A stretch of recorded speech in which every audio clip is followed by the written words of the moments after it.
There is no God but Allah. হজরত মুহাম্মদ সাল্লাল্লাহু আলাইহি সাল্লাম ইজ মেসেঞ্জার অফ আল্লাহ। আমি সম্মানিত রসুলকে মেসেঞ্জার বলিলাম। এই জন্য আমার কী হওয়া উচিত আপনারাই বলেন। সম্প্রতি আমাদের দেশে এমন একটি ঘটনা ঘটিয়াছে যে একজন ইমাম সাহেব রসুলকে পিয়ন বলিয়া আখ্যা দিয়েছেন বা পিয়নের সাথে তুলনা করিয়াছেন একটা উপমা দিবার গিয়ে। এই জন্য তার প্রতি কী আক্রমণ করা হইয়াছে সেটা আপনারা সকলেই জানেন। তবে সেই ইমামের প্রতি যাহা করা হইয়াছে এটা কিন্তু মোটেও ঠিক করা হয়নি।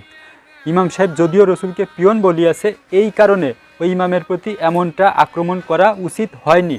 যদিও ইমাম সাহেব রসুলকে পিয়ন বলিয়াছে, কেন বলিয়াছে একটু বোঝার চেষ্টা করুন। দেখুন, ইমাম একটা বিষয় বুঝাইতে চাইতেছিলেন যে মানুষের সম্পর্ক বা বান্দার সম্পর্ক সরাসরি আল্লাহর সাথে।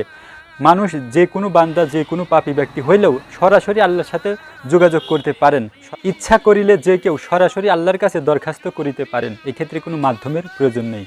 তো ওই ইমাম সাহেব একটা উপমা দিয়ে বুঝাইতে চাইতেছিলেন, সেক্ষেত্রে রসুলকে তিনি পিয়নের সাথে তুলনা করিয়া ফেলিয়াছেন। পিয়ন মানে নিম্ন শ্রেণীর পেশার সাথে যিনি সংযুক্ত রহিয়াছেন, তো এই পিয়নের সাথে রসুলের তুলনা করিয়াছেন। দেখুন, ওই ইমাম সাহেব একটা উপমা দিয়ে একটা বিষয় বুঝাইতে চাইতেছিলেন, তার এই উপমাটা ভুল হয়েছে।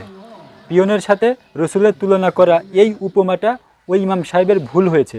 তিনি কিন্তু ইচ্ছাকৃতভাবে রসুলের অবমাননা করেন নাই বা রসুলের কটূক্তি বা অপমানিত কিছু বলেন নাই। তিনি কিন্তু না জেনে না বুঝে একটা উপমা দিয়েছেন, সেই উপমাটা ভুল হয়েছে। এই বিষয়টা আলোচনা করার দরকার ছিল।